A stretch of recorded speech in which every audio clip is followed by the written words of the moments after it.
Assalamualaikum everyone. Hi adik-adik, I'm Kak Afiqah. I took SPM in the year of 2009 in our school. I am 28 years young and now work as a lecturer in UiTM Shah Alam. Last week, Teacher Rizila texted me and asked for a short video to address you girls about life after school. She also asked me to include some school pictures, but I'm so sorry those pictures are all in Kedah and it's not with me, so I cannot share this time round. I was supposed to submit this video last week, but it took me a while to think about what is the most issue that I want you girls to be aware of. Being girls, there are a ton of fun things to talk about, but I think I need to help you guys in your decision making process in choosing your life career after school.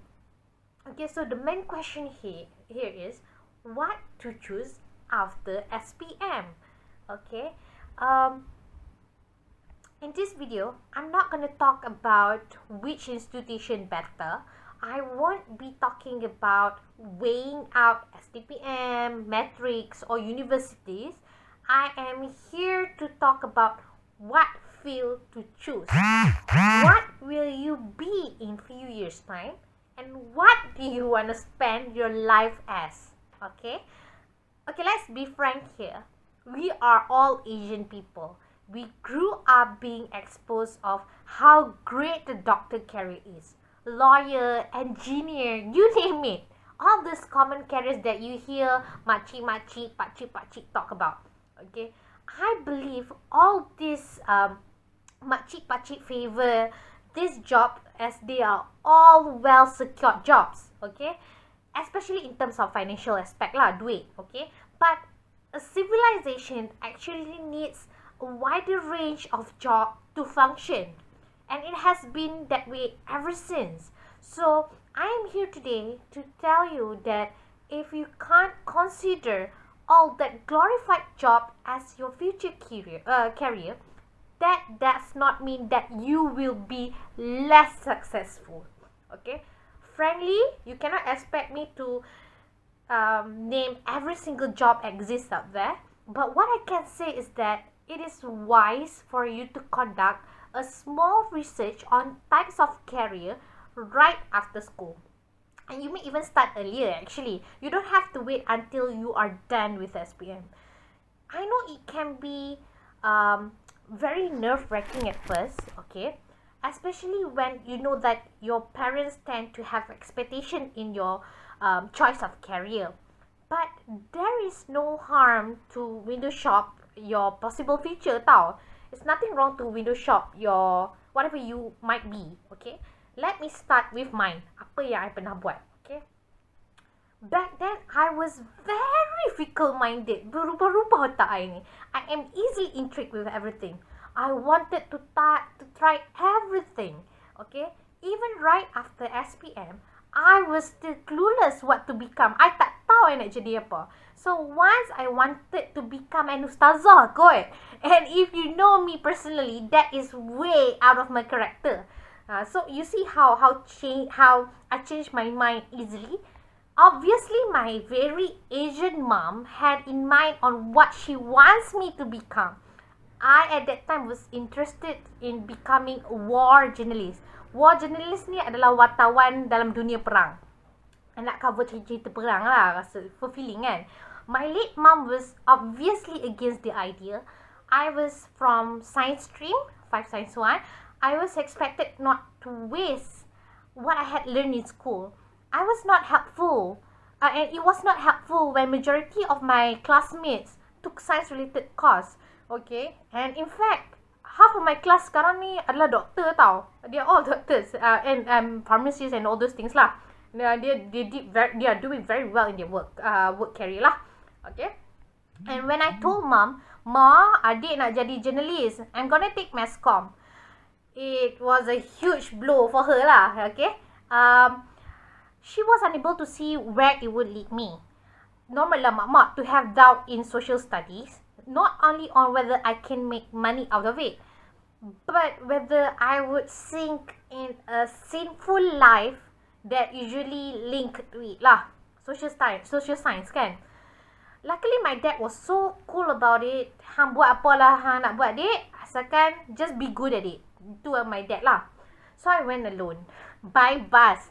Others have parents send them off tau dekat universiti. Biasalah mak pak hantar pergi universiti kan. But it was not the case for me. I went alone because my mom still merajuk I ambil Mescom. Okay. In diploma, I discovered PR, which is public relation. I didn't know what it was, but one thing I know that Bill Gates was very fond of it. Bill Gates, orang paling kaya dunia dulu, suka sangat-sangat dengan PR ni. So he even mentioned that if he is left with his final penny, kalau RM1 lah kata, he would spend it on PR to save his business. So I was intrigued by this. What is so good about PR that he thinks that it could save a whole empire? Then I accidentally read on Forbes magazine that PR back then was one of the highest paid job in the world. Dulu lah, bukan sekarang. So, one of the thing yang dapat banyak gaji tinggi lah kan. So, I was like, do it! And I love money. Those were good reason enough to make me choose PR in my for my degree lah. And, since I did rather well in diploma, the university offered me to do a fast track program, meaning to say instead of I study 3 tahun, they cut it off into 1.5 year je. So orang study 6 semester, I study 3 semester je for diploma, terus pergi ke degree. And after my 3rd semester in diploma, they sent me directly to Shah Alam to attend degree classes with my seniors. It was at first very tough, since I had to take more subjects than my seniors. They take only 6 subjects kot, and I had to take around 11 to cover things that I missed in diploma within a semester tau. So very heavy lah, busy life lah. And those yang offered with fast track program tu, kalau tak salah berapa puluh orang, and only half yang jaya habiskan lah sebab it was very heavy. But somehow things were okay, since this time around I had mom support. My mom dah boleh accept that I was already good at it. Okay. I lost my mom towards the end of my degree, and right after a month, I received an offer to study psychological warfare for my master's degree. I missed the email sebenarnya. So they gave me a call to ask whether I'm attending for interview session the next day. Kau jangan interview session, tak perasan pun yang dia orang buat jemputan, tapi terlepas pandang. So I don't even know what psychological warfare is. I did not submit my name pun to any master's program, and obviously I did not want to go. I was still upset with my mom's passing. My mom just passed away. I remember telling my dad about it over dinner malam tu. I still remember he stopped eating. Dia marah lah. So he asked me to pack my bag and put my butt on the bus from Kedah to Shah Alam that very night and made me attend the interview. Apparently, this lecturer of mine in degree program suggested my name for that master's program. She was my research supervisor in degree. I don't fancy her much. Dia suka marah I. Dia suka marah I lah kan. She always give me a hard time. So I was skeptical. Why on earth that she suggested my name? I tak apply master tu, tiba-tiba I dapat masa panggilan kan, sebab she put my name. Okay, saja nak sesa aku kan. Anyhow, somehow I passed that interview. I remember crying, not wanting to go. I was still very attached to my mom's kubur. After she passed away, I visited her grave every single day. Pagi, petang, I pergi lepak kat kubur. Orang tak lepak ke kubur, I lepak ke kubur. But my dad once again put my butt on the bus and made me travel all the way to Shah Alam. Dia kata, adik, time to move on lah. Mama dah pass away, hang takkan nak habis masa hang kat kubur kan. Dia kata, go, continue life, okay. It's still hard time lah for me. So after learning what psychological warfare is, I started to enjoy it. I started to understand why my research supervisor suggested my name, as I started to see things very different. For the first time, I really fell in love with knowledge. I just can't get enough of them. I want to know more and more. Okay, and all this while I do things sebab I nak duit tau. I only study sebab I fikir kalau I study tinggi I dapat duit. But this time round very different.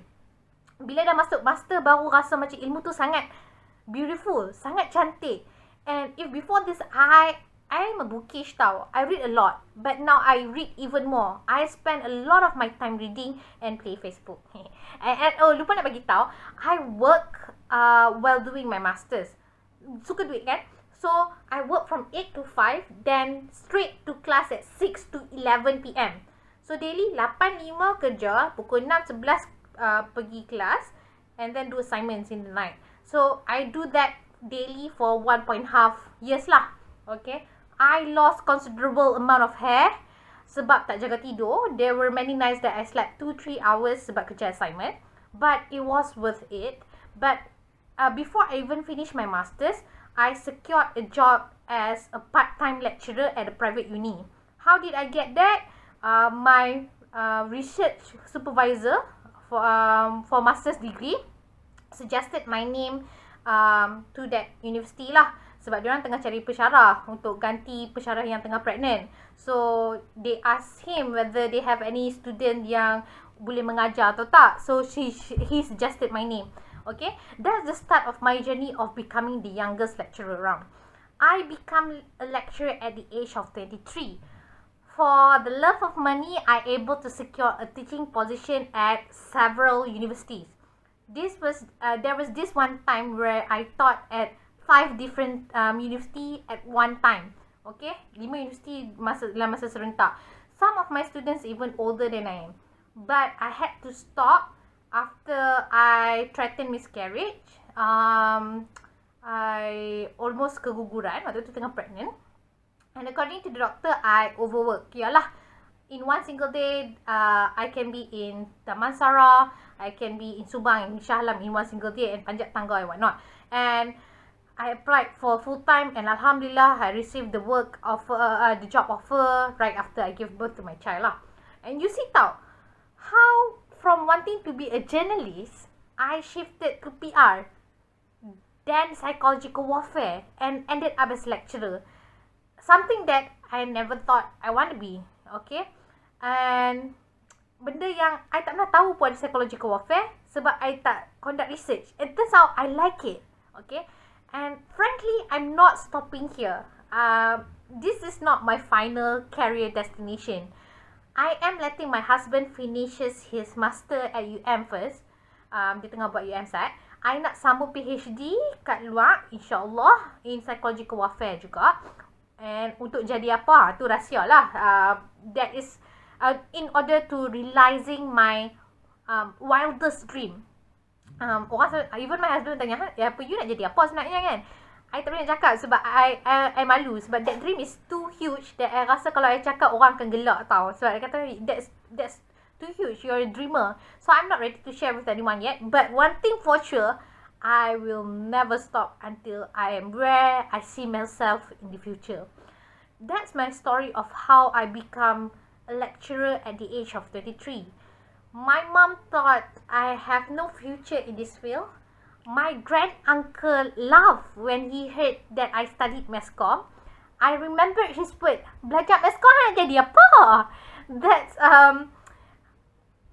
But I'm a strong believer that one should never put grey collar as a benchmark of success. I believe that you can berjaya, be whatever you choose. You pandai arts, go for it. You are great in science, good God, serve the public. You are not good in anything? Are you sure? Search for it. God is fair. You must have a flair in something that others don't. You mesti ada something you bagus yang orang lain tak ada. So use that strength and work on it. Ataupun you pandai makeup je ke? Kata, build skill on it lah. Siapa kata jadi tukang makeup tak boleh jadi kaya? Siapa kata jadi tukang makeup tak boleh jadi berjaya? Okay? Create an empire out of it. Okay?